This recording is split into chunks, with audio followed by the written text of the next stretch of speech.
Assalamualaikum warahmatullahi wabarakatuh. Ketemu lagi dengan saya di video kali ini di channel ini. Ya, di video kali ini saya akan membahas tentang perencanaan tata ruang nasional, provinsi, dan kabupaten kota. Ya, sebelum saya lanjutkan videonya, jangan lupa kalian yang belum subscribe, silahkan subscribe dulu, kemudian tonton video ini atau simak video ini dari awal sampai akhir biar kalian mendapatkan pemahaman yang menyeluruh ya. Kemudian jangan lupa kalian share video ini ke teman-teman kalian di SMA yang lain biar juga mendapatkan manfaat dari video saya ini. Baik, kita masuk ke pembahasan ya, tentang perencanaan tata ruang ya. Pengertian tata ruang. Pengertian tata ruang ini merupakan wujud struktur ruang dan pola ruang yang disusun secara nasional, regional, dan lokal. Ini pengertian dari tata ruang. Kemudian, ini menurut Undang-Undang Nomor 26 Tahun 2007 tentang penataan ruang disebutkan bahwa struktur ruang adalah susunan pusat-pusat permukiman serta sistem jaringan, prasarana dan sarana yang berfungsi mendukung kegiatan sosial, ekonomi masyarakat yang memiliki hubungan fungsional. Jadi itu pengertian dari struktur ruang. Nah, tata ruang sendiri ini merupakan wujud struktur ruang dan pola ruang, gitu loh. Jadi ada ruang di permukaan bumi yang dimanfaatkan oleh manusia ya, di mana harus ada tata ruang.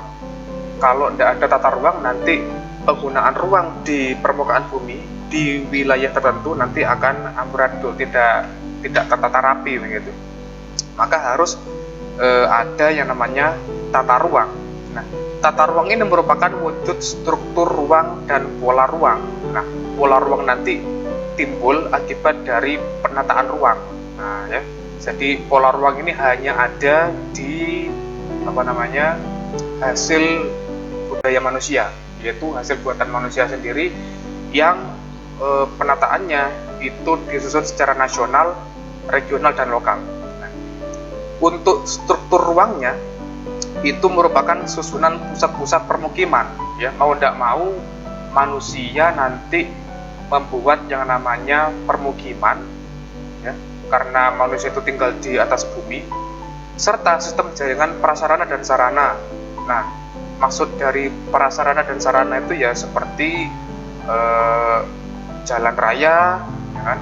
Kemudian sarana itu seperti rumah sakit, bandara, dan sebagainya.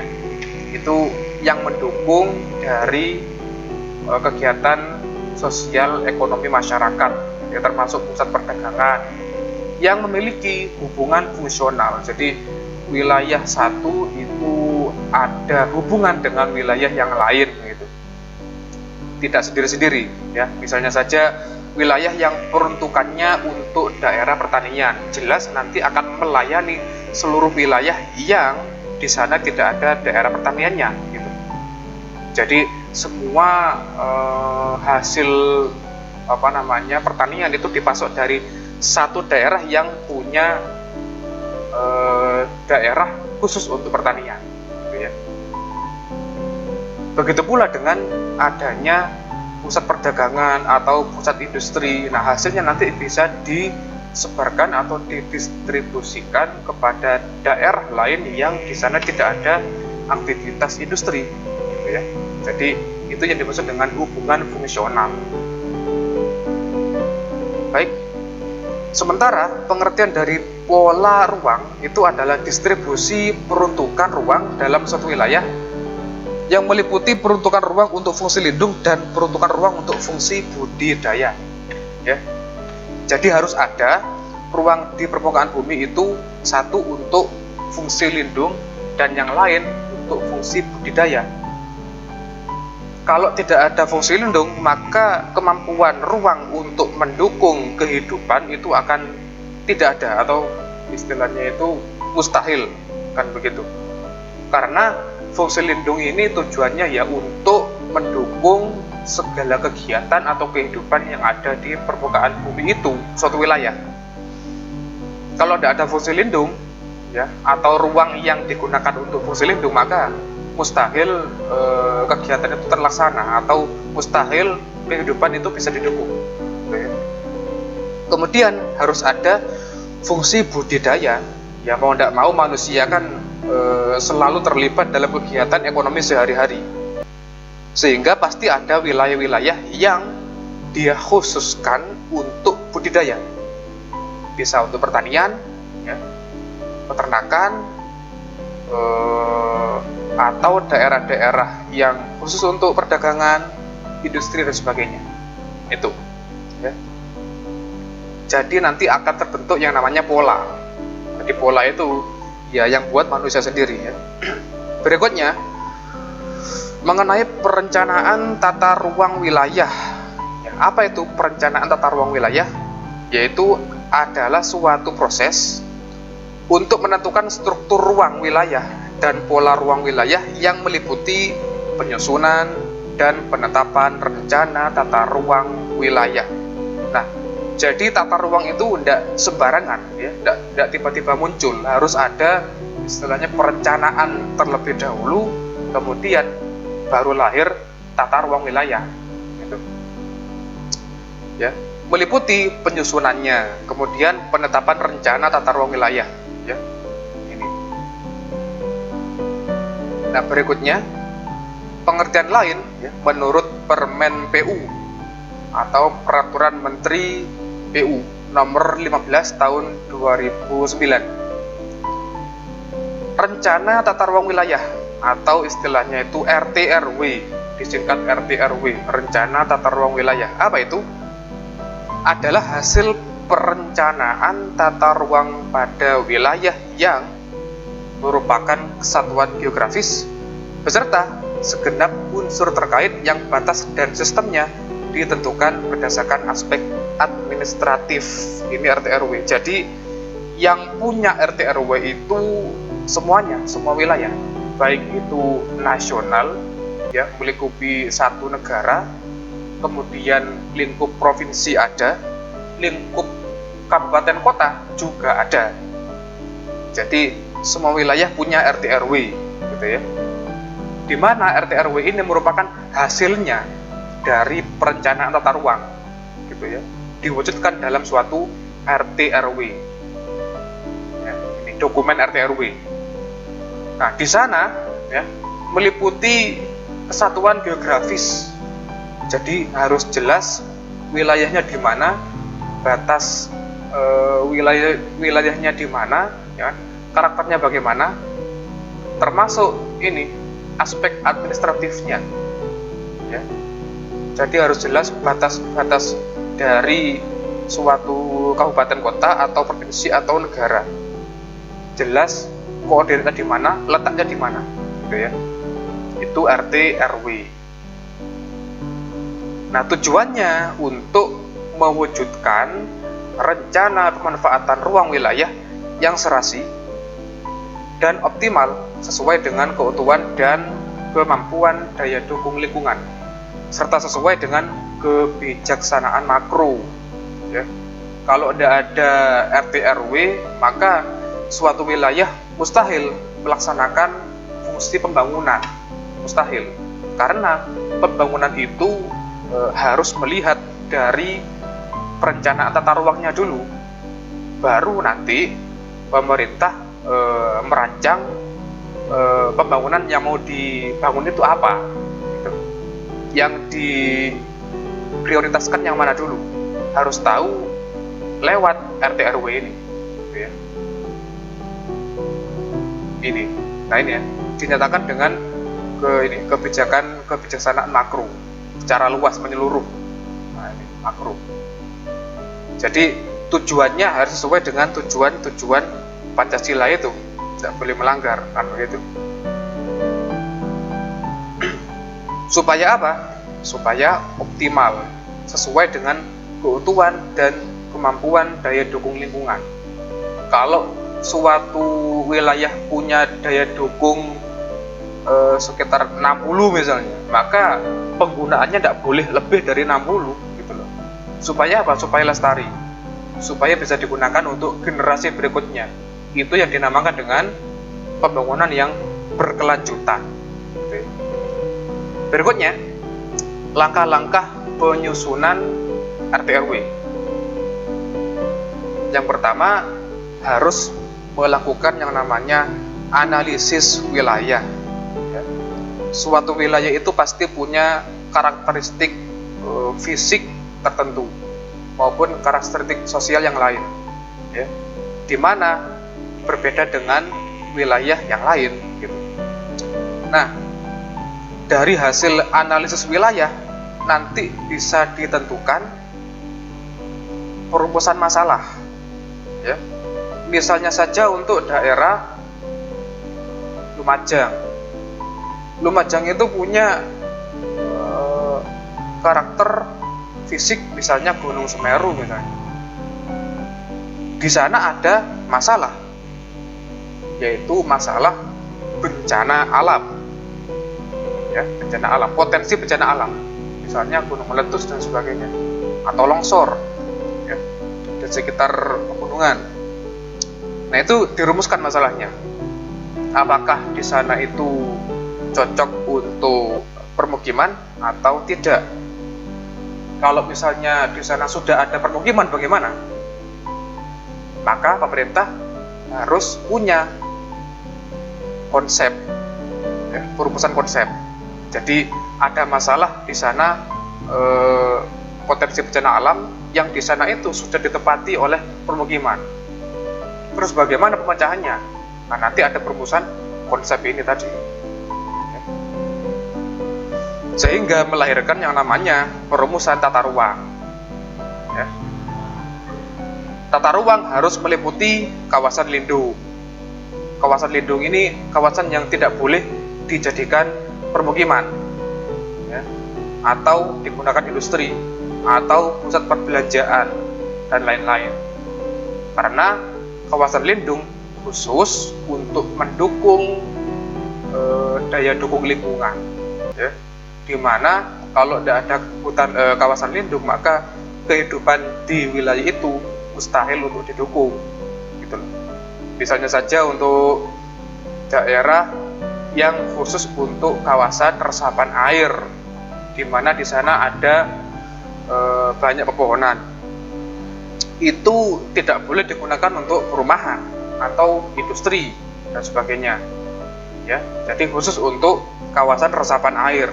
Kalau itu dilanggar, ya, misalnya dialih fungsi lahan menjadi perumahan, maka resapan air akan hilang, sehingga air tanah juga akan menurun.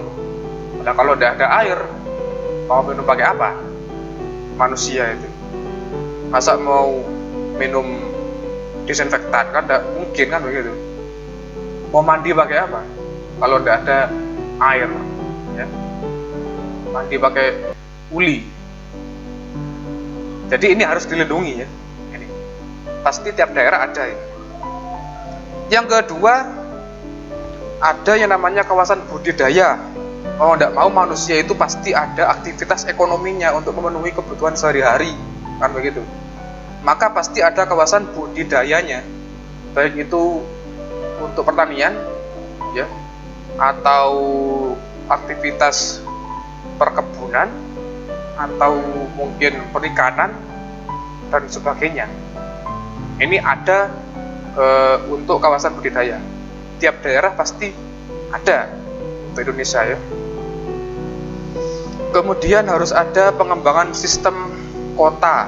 Nah, ini karena suatu kota ini merupakan pusat pertumbuhan, harus ada sistemnya, kan begitu. Karena penduduk di kota ini padat, maka kalau tidak ada sistemnya, pasti kota itu akan semrawut, gitu loh. Harus ditata sedemikian rupa supaya sistem kota ini berjalan, gitu. Kenapa kok sekarang kota-kota besar itu sering macet? Ya karena sistemnya sudah mulai tidak berjalan, kan begitu.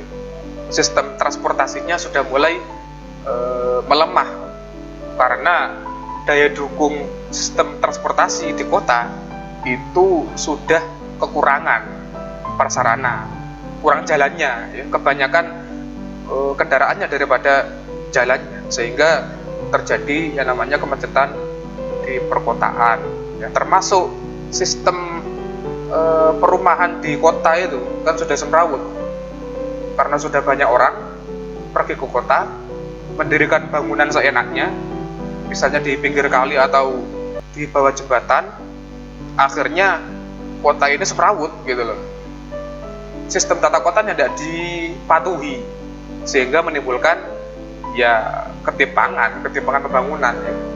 Banyak masyarakat miskin hidup di perkotaan, ya karena tadi sistem permukiman tidak dipatuhi, ya, di kota itu. Itu yang ketiga. Yang keempat, harus ada pengembangan sistem prasarana, ya, kayak tadi ya, jalan. Jadi jalan ini mutlak diperlukan, ya, supaya akses untuk menuju daerah-daerah tertentu itu bisa diakses lewat jalan. Kalau tidak ada jalan maka pembangunan akan lambat sekali, ya. Karena hasil pembangunan itu didistribusikan lewat jalan. Semakin banyak jalan maka semakin baik. Ya tentunya jalannya tidak boleh melanggar kawasan lindung, gitu ya. Kemudian yang kelima, ada pengembangan wilayah prioritas. Mana dulu yang harus dikembangkan, ya. Jadi pemerintah itu tidak mungkin dalam masa pemerintahan 5 tahun, ya, maksimal 10 tahun, 2 periode, itu membangun semua wilayah. Tidak mungkin, ya.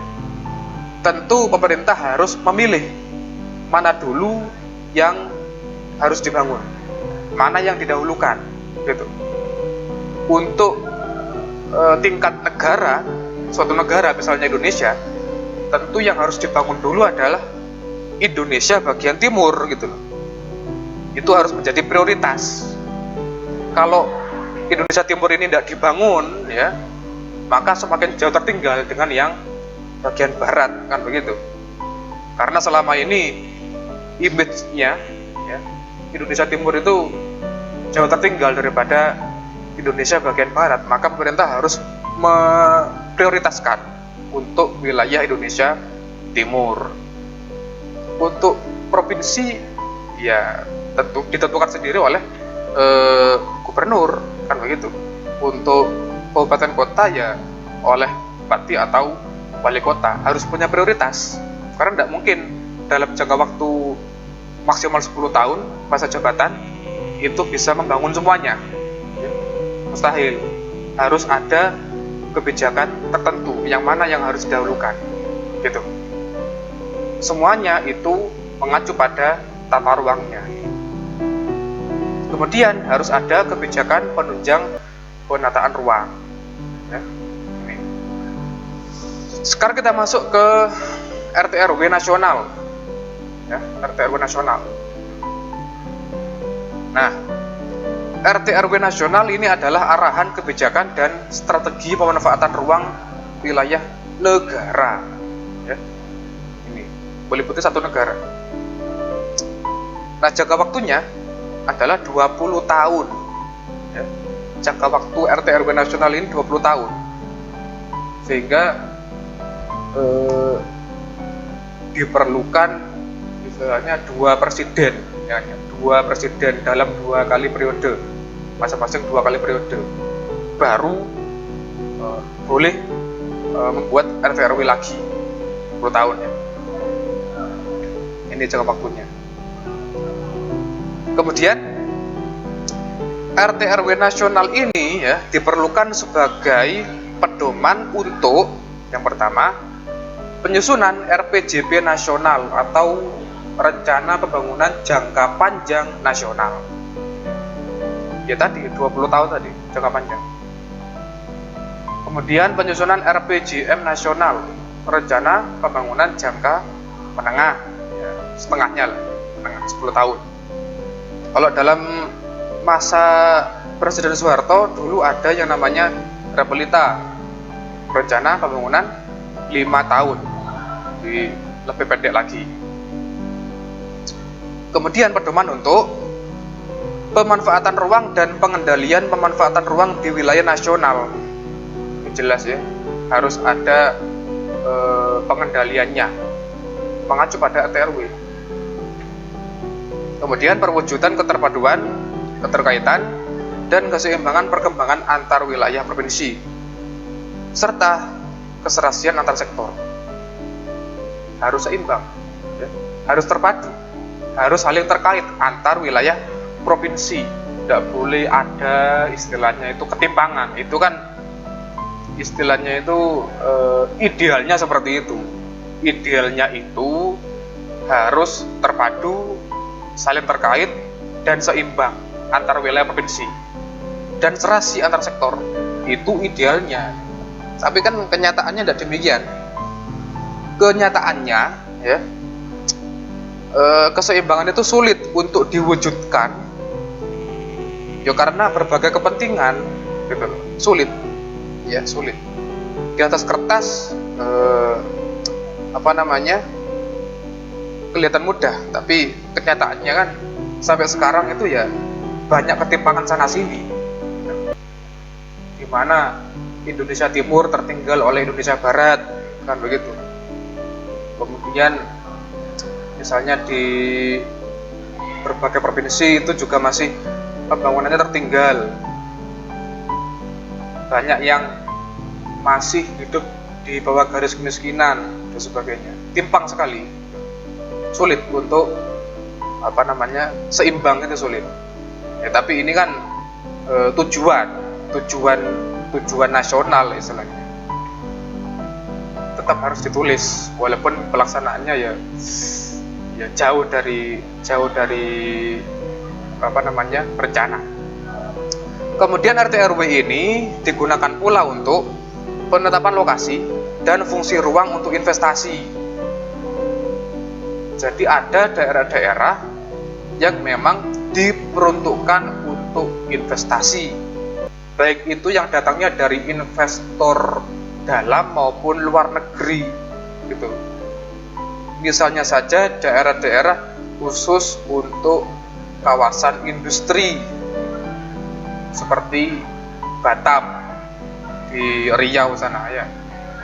Nah, itu memang khusus untuk industri, kan begitu. Di sana banyak sekali investor, baik itu dalam maupun luar negeri.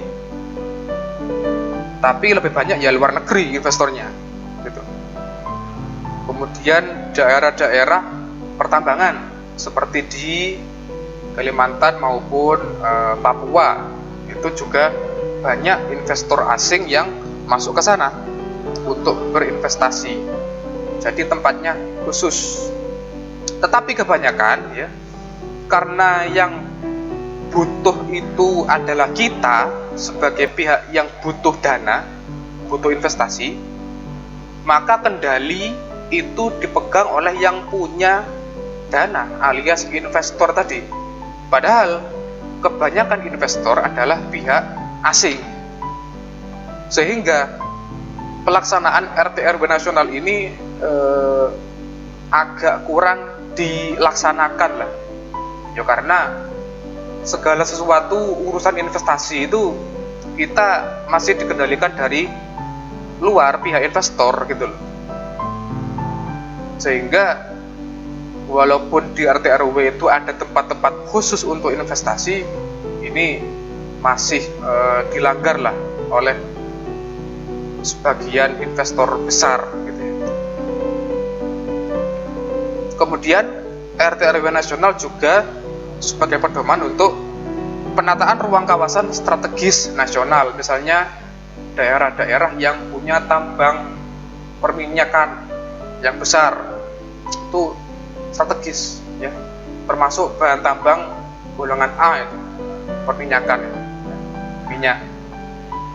Kemudian daerah-daerah yang di sana itu untuk pusat persinggahan perdagangan luar negeri itu juga strategis. Misalnya saja daerah Sumatera, ujung Sumatera itu kan dulu menjadi pusat persinggahan ya, perdagangan luar negeri, termasuk di Jakarta yang jadi ibu kota negara itu juga awalnya dari perdagangan luar negeri, jalur perdagangan itu juga strategis nasional ya. Berikutnya, RT RW nasional ini dijadikan pedoman untuk penataan ruang wilayah provinsi dan kabupaten kota. Jadi RT RW provinsi dan kabupaten kota itu tetap mengacu pada RT RW nasional. Tidak boleh istilahnya itu sakara PDW, harus berdasarkan RT RW nasional. Itu kemudian tujuan RT RW nasional adalah ya ini, untuk ruang wilayah nasional yang aman, nyaman, ya, produktif dan berkelanjutan, biar tidak semrawut. Makanya harus ditata dulu kotanya negaranya.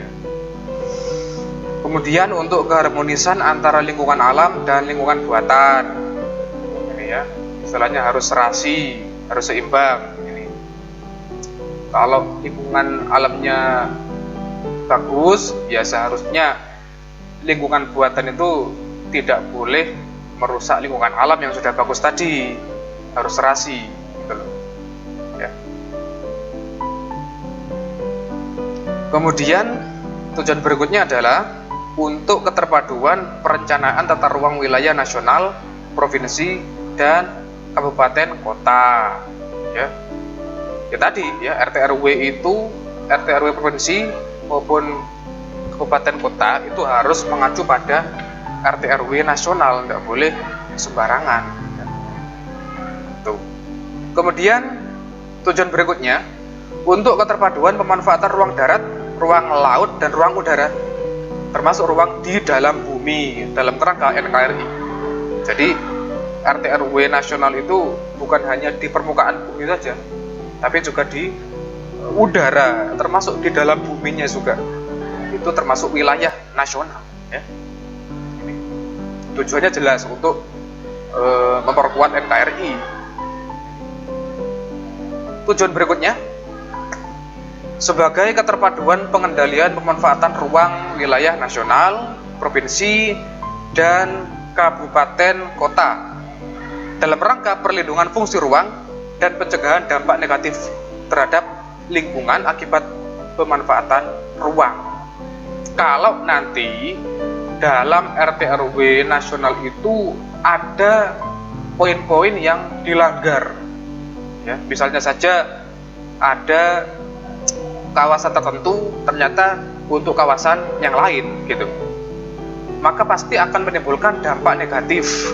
Nah, di RT RW itu seharusnya ada pemecahan masalahnya gitu, ada cara untuk mengatasinya bagaimana, ada alternatif khususnya gitu ya, supaya dampak negatif itu bisa dicegah.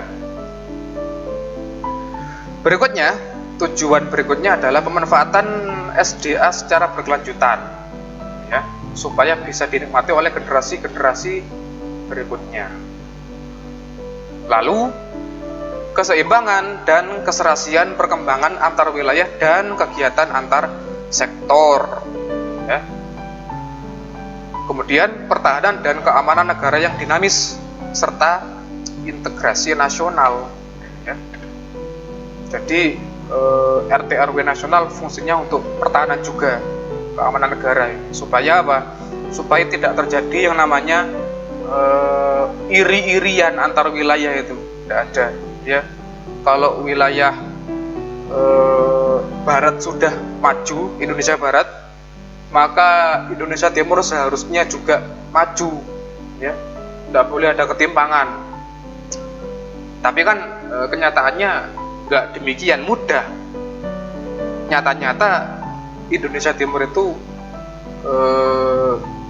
lebih jauh tertinggal gitu loh daripada Indonesia Barat. sehingga mengancam integrasi nasional, mengancam persatuan nasional, ya kan? Kawasan wilayah-wilayah yang tertinggal tadi, misalnya Indonesia Timur, itu bisa-bisa memberontak kepada pemerintahan karena merasa tidak dipedulikan, kan begitu. Makanya muncul yang namanya seperti di Papua itu, pemberontakan sana sini, ya kan, UPM. Ya, karena mereka merasa seperti dianaktirikan gitu loh, ya. Itu makanya RT RW nasional kembali lagi seperti tadi, harus ada prioritasnya. Mana yang lebih dulu dikembangkan oleh pemerintah, gitu ya. Seharusnya ya Indonesia Timur harus dikembangkan daripada Indonesia Barat, karena mereka jauh tertinggal dari Indonesia Barat. Itu. Nah, sekarang kita masuk ke RT RW provinsi. Ya. Untuk RT RW provinsi sendiri itu sudah diatur dalam Permen PU nomor 15 tahun 2009. Dikatakan bahwa RT RW provinsi adalah rencana tata ruang yang bersifat umum dari wilayah provinsi, dan seterusnya dan seterusnya. Itu kalian bisa download filenya, permen PU-nya nomor 12 tahun 2009 di Google ya. Kalian cari, kalian literasi sendiri ya. Di sana sudah lengkap mengenai RT RW provinsi gitu. Tapi tetap ya, RT RW provinsi ini tetap harus mengacu pada RT RW nasional ya. Nah, apa fungsinya? Fungsi daripada RT RW provinsi itu yang pertama, acuan penyusunan RPJPD dan RPJMD, rencana pembangunan jangka panjang daerah dan rencana pembangunan jangka menengah daerah tingkat 1 atau provinsi. Kemudian acuan dalam pemanfaatan ruang atau pengembangan wilayah provinsi. Kemudian acuan untuk mewujudkan keseimbangan pembangunan dalam wilayah provinsi. Lalu acuan lokasi investasi. Nah, ini ada ya di provinsi ya. Jadi lokasi yang khusus untuk investasi itu ada. Tapi lagi-lagi karena kita yang butuh dana, maka yang mengendalikan adalah pihak yang punya dana, kan begitu. Berikutnya, fungsinya untuk pedoman rencana tata ruang kawasan strategis provinsi, sama dengan negara tadi ya. Lalu sebagai dasar pengendalian pemanfaatan ruang dalam penataan atau pengembangan wilayah provinsi yang meliputi indikasi arahan peraturan zonasi, arahan perizinan, arahan insentif dan disinsentif, serta arahan sanksi gitu ya. Ada wilayah-wilayah di provinsi itu yang digunakan sebagai zonasi, misalnya zonasi zona lindung misalnya dan sebagainya. Arahan perizinan, izin untuk mendirikan bangunan, izin mendirikan usaha dan sebagainya. Kemudian arahan untuk insentif dan disinsentif, mana wilayah-wilayah yang berhasil membangun daerahnya, mana yang tidak berhasil. Kemudian arahan sanksi, siapa-siapa yang melanggar RT RW provinsi bisa dikenakan sanksi gitu ya. Kemudian acuan dalam administrasi pertanahan, biar semua pihak bisa tahu mana tanah negara, mana yang bukan tanah negara, itu harus tahu ya. Kemudian manfaat RT RW provinsi. Yang pertama, mewujudkan keterpaduan pembangunan dalam wilayah provinsi. Jelas, mewujudkan keserasian pembangunan wilayah provinsi dengan wilayah sekitarnya. Nah, ini seperti yang saya katakan tadi, di atas kertas memang kelihatan mudah, tapi dalam kenyataannya ya sulit sekali untuk diwujudkan gitu ya. Yang namanya keserasian pembangunan itu kayak sulit begitu ya. Masih banyak ketimpangan di masing-masing provinsi di Indonesia itu. ya. Jadi tidak rata gitu, tidak rata. Berikutnya, menjamin terwujudnya tata ruang wilayah provinsi yang berkualitas, ini ya, supaya provinsinya bisa maju gitu loh. Maka harus ditata, dan masyarakatnya harus mau ditata gitu loh. Kalau tidak mau ditata, yo kapan maju nih? Tuh. Nah, sekarang kita masuk ke RT RW kabupaten atau kota. Ini ada dalam Permen PU nomor 15 tahun 2009. Kalian lagi-lagi ya bisa mencari di Google, kemudian kalian literasi sendiri ya. Permen PU nomor 15 ini.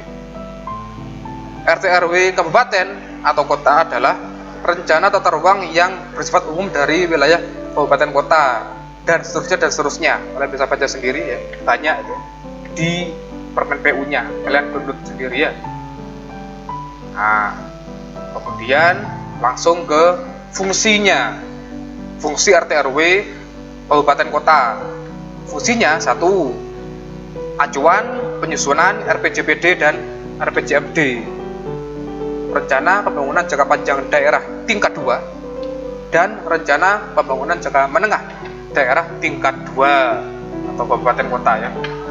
Lalu acuan pemanfaatan ruang atau pengembangan wilayah kabupaten kota, jelas sama dengan provinsi tadi. 3. Acuan mewujudkan keseimbangan pembangunan dalam wilayah kabupaten kota. Ini yang saya katakan sulit terwujud tadi ya. Tapi kalau masyarakatnya mau ditata, ya pasti akan terjadi keseimbangan nanti. Acuan lokasi investasi, ini sama dengan yang tadi. Kemudian pedoman penyusunan rencana tata ruang kawasan strategis kabupaten kota, sama ya. Nah, ini juga sama seperti yang provinsi tadi. Dasar pengendalian pemanfaatan ruang dalam penataan pembangunan wilayah kabupaten kota yang meliputi indikasi dan sebagainya. Ini sama dengan yang provinsi tadi ya. Itu kemudian berikutnya acuan dalam administrasi pertanahan. Nah, ini ya. Jadi kabupaten kota itu punya RT RW ya, untuk biar semua kalangan tahu, termasuk masyarakat, mana tanah negara, mana yang bukan tanah negara atau untuk permukiman. Jadi berbagai pihak itu tidak boleh melanggar RT RW yang sudah dibuat oleh kabupaten kota gitu loh. Misalnya tanah PT KAI misalnya. Nah, itu masyarakat harus tahu yang mana saja tanah PT KAI itu. Jadi masyarakat juga tidak boleh membangun di tanah itu gitu loh. Ya bolehlah membangun lah, boleh. Tapi kalau istilahnya tanah negara ini nanti dibutuhkan oleh negara, maka masyarakatnya harus rela gitu loh. Harus rela kalau bangunannya digusur kan begitu. Tidak boleh menuntut ganti untung ya kan. Tidak boleh menuntut ganti untung, ganti rugi saja gitu. Walaupun rugi tapi kan sudah menghuni di tanah itu selama bertahun-tahun. Jadi masa menuntut ganti untung, ya ganti rugi lah gitu ya. Jadi itu harus tahu ya, harus sadar lah istilahnya. Jadi masyarakatnya harus mau ditata gitu loh. Kalau tidak mau ditata ya kapan maju nih? Nah, ini ya. Berikutnya, manfaat RT RW kabupaten atau kota. Nih, yang pertama, mewujudkan keterpatuhan pembangunan dalam wilayah kabupaten atau kota. Nah, ini pembangunan dalam kota atau kabupaten itu bisa terpadu apabila RT RW-nya dipakai, gitu loh ya. Jangan kalah oleh investasi asing kan begitu. investor asing. Kalau sudah menyangkut tentang pendanaan, ya, masa kita harus selalu kalah dalam pembangunan wilayah? Masa selalu saja dilanggar oleh investor asing, kita kalah pendanaan masalahnya? Ya kita harus tegas dengan aturan gitu loh, seharusnya itu. Pemerintah juga harus tegas dengan sikapnya sendiri, tidak boleh diatur-atur oleh investor asing. Ya kan masalahnya kan kita karakternya kan begitu, kalau ada uang banyak itu langsung kayak tunduk gitu ya, perbudak kan gitu, perbudak. Baik, berikutnya mewujudkan keserasian pembangunan wilayah kabupaten kota dengan wilayah sekitarnya. Berarti biar apa ya, biar tidak ada ketimpangan misalnya antar kecamatan, ya kan, atau antar desa mungkin. Nah, itu harus harus diselesaikan masalah seperti itu supaya semuanya serasi dalam pembangunan, tidak ada ketimpangan, ya, biar tidak ada iri-irian begitu ya. Kemudian menjamin terwujudnya tata ruang wilayah kabupaten kota yang berkualitas. Nanti kalau masyarakatnya sudah mau ditata, maka kabupaten kota ini akan maju gitu loh, berkualitas, ya, mau diatur gitu, bukan menentang pemerintahan gitu ya. Kita harus manut gitu loh, harus mau diatur, walaupun dalam pemilu itu bukan pilihan kita gitu. Tapi kalau sudah jadi yo tetap harus manut gitu kan, mau tidak mau gitu. Supaya apa? Supaya tata ruang kota itu atau kabupaten itu sesuai dengan yang ada di RT RW gitu loh, nanti bisa berkualitas. Oke, itu untuk perencanaan tata ruang nasional, provinsi, dan kabupaten. Saya akan beralih ke slide yang lain atau PowerPoint yang lain mengenai ini, permasalahan dalam penerapan tata ruang wilayah. Nah, ini ada masalahnya. Masalah yang utama adalah pelanggaran tata ruang. Ini ya. Jadi pembangunan tanpa memperhatikan kaidah tata ruang, baik itu RT RW nasional, provinsi maupun kabupaten kota, adalah salah satu sumber terjadinya bencana. Nah ini, jadi kalau ada pelanggaran pasti nanti akan terjadi bencana. Salah satu sumber ini. Apa contoh dari pelanggaran tata ruang? Pertama, alih fungsi lahan. Nah ini ya, yang tadinya diperuntukkan untuk pertanian, ya, kemudian dirubah jadi kawasan perumahan. Nah itu nanti dampaknya negatif, ya, kan sedang musim ya, tanah pertanian, kemudian ada investor datang, ya kan, menawarkan uang segebok, ya kan. Siapa yang tidak tertarik, ya kan? Ya para petani akan gregetan kan begitu. Kalau ditawari uang segitu banyak, terpaksa nanti akan istilahnya merelakan tanahnya untuk dilepas ke pihak investor tadi, pengembang perumahan tadi. Ya tadi dengan iming-iming uang segebok tadi gitu loh. Ya siapa yang tidak tertarik kan begitu. Tapi tanahnya dikuasai oleh pihak investor. Ya mending kalau itu investornya investor dalam negeri. Kalau investornya investor asing, bagaimana? Berarti tanah itu sudah dikuasai oleh asing. Makanya yang punya sawah itu sekarang harus lebih istilahnya itu lebih menahan diri lah terhadap godaan investor asing. Nanti kalau ditawari uang sebendel begini banyak warna merah-merah itu gimana? Harus kuat kan begitu. Ya enggak tahu lah. Itu masalah karakter masalahnya gitu loh. Kalau kita sudah terlalu lama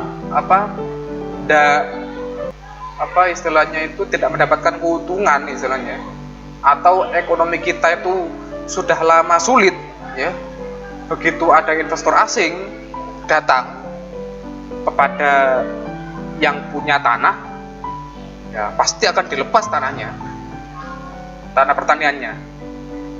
Masalahnya itu marak di Indonesia gitu loh, sehingga nantinya akan menimbulkan dampak negatif. Yang tadinya kita itu sebagai lumbung padi, kita ekspor ke luar negeri, sekarang kekurangan beras untuk makan dalam negeri, sehingga kita impor beras dari Thailand, dari Vietnam, ya kan? Kita impor, termasuk kentang, ya, kentang, wortel itu kita impor sekarang. Ya tadi itu ya karena alih fungsi lahan ini, ya. Ya. Kemudian ada istilah-istilah dalam tata ruang. Misalnya yang pertama ini, istilah trickle down effects. Ya. Apa itu trickle down effects? Yaitu perkembangan meluasnya pembagian pendapatan. Teori ini yaitu dari pola pembangunan yang diterapkan di wilayah miskin di negara berkembang, dirasa tidak berhasil memecahkan masalah pengangguran, kemiskinan, dan pembagian pendapatan yang tidak merata, baik dalam negara berkembang maupun antara negara maju dengan negara berkembang, ya. Misalnya yang terjadi antara negara Indonesia dengan Jepang. Indonesia sebagai negara berkembang, Jepang sebagai negara maju, ya. Indonesia itu merupakan salah satu pemasok bahan baku untuk Jepang, ya. Nah, sementara kenyataannya Jepang yang makin kaya, Indonesia makin miskin gitu. Maksudnya kemiskinan di Indonesia itu lebih banyak daripada di Jepang. Berarti trickle down effects itu tidak berdampak sama sekali gitu. Padahal menurut teori ini, perkembangan yang terjadi pada pusat pertumbuhan nantinya bisa mengalir ke bawah, mengalir ke daerah-daerah di sekitarnya yang belum maju gitu. Tapi kenyataannya tidak demikian. Kenyataannya, ya, daerah yang maju makin maju, daerah yang kurang maju tambah nyungsep, kan begitu, tambah nyungsep, ya. Ini. Kemudian istilah berikutnya ada backwash effect. Nah, ini konsep ini pada dasarnya menjelaskan bahwa jika satu wilayah tertentu di sebuah negara mulai tumbuh atau berkembang, maka akan menyebabkan orang, modal manusia, serta modal fisik, baik itu uang, infrastruktur maupun mesin dan lain-lain, dari bagian negara itu untuk tertarik masuk ke dalam pusat pertumbuhan ini. Ya. Konsep ini menunjukkan bahwa daerah belakang atau pinggiran akan menjadi lebih buruk karena sumber dayanya pindah ke daerah pusat pertumbuhan, ya. Berarti bahwa pertumbuhan di satu daerah merugikan dan mempengaruhi pertumbuhan lainnya. Contohnya adalah Jabodetabek. Yang maju adalah daerah Jakarta karena ada pasokan atau ada aliran orang dari daerah pinggiran menuju ke Jakarta. Ada aliran barang menuju ke Jakarta, ada aliran uang ke Jakarta. semuanya ke Jakarta. Akhirnya daerah-daerah pendukung di sekitarnya, yaitu Bogor, Depok, Tangerang, dan Bekasi, itu kekurangan sumber daya karena semuanya sudah tercurahkan ke pusat pertumbuhannya, yaitu di Jakarta itu, gitu loh. Jadi kenyataannya daerah sekitar Jakarta itu hanya dijadikan sebagai pendukungnya saja, pendukung daripada pusat pertumbuhan, yaitu Jakarta. Dan yang rugi adalah daerah sekitar tadi. Itu dinamakan dengan backwash effect, gitu ya. Berikutnya ada istilah polarization effect. Ya. Dalam teori ini berpendapat bahwa perkembangan suatu wilayah tidak terjadi secara bersamaan. Ya. Dalam teori ini terdapat sistem polarisasi atau kutub perkembangan suatu wilayah yang kemudian akan memberikan efek ke wilayah lainnya. Atau dengan kata lain, suatu wilayah yang akan berkembang akan membuat wilayah sekitarnya itu akan berkembang juga. Ya, ini. Tapi perkembangannya tidak bersamaan, gitu loh. Tidak bersamaan. Ya. Misalnya kalau ada satu pusat pertumbuhan yang tumbuh, kemudian di daerahnya sekitarnya ini mendukung pusat pertumbuhan, maka tidak langsung sekitarnya ini juga ikut maju, tidak langsung, tidak bersamaan. Bisa saja terjadi yang namanya backwash effect kayak tadi, ya, tidak maju-maju daerahnya, kan begitu. Karena apa? Kekurangan sumber daya. Mungkin itu ya materi untuk hari ini. Nah, ya, mungkin bagi kalian yang istilahnya penjelasan saya ini terlalu cepat, bagi kalian bisa memutar video ini dari awal, ya, atau kalian bisa membaca buku, ya. Saya merekomendasikan buku ini, ya, buku pasti ini bisa kalian beli di Pak Fani, ya. Silakan dibeli kalau yang mau, ya, yang mau. Biar nanti pemahaman kalian itu lebih menancap di pikiran, gitu ya.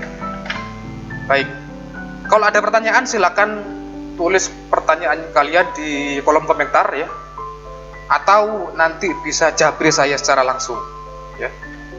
Baik, sekian, terima kasih. Assalamualaikum warahmatullahi wabarakatuh.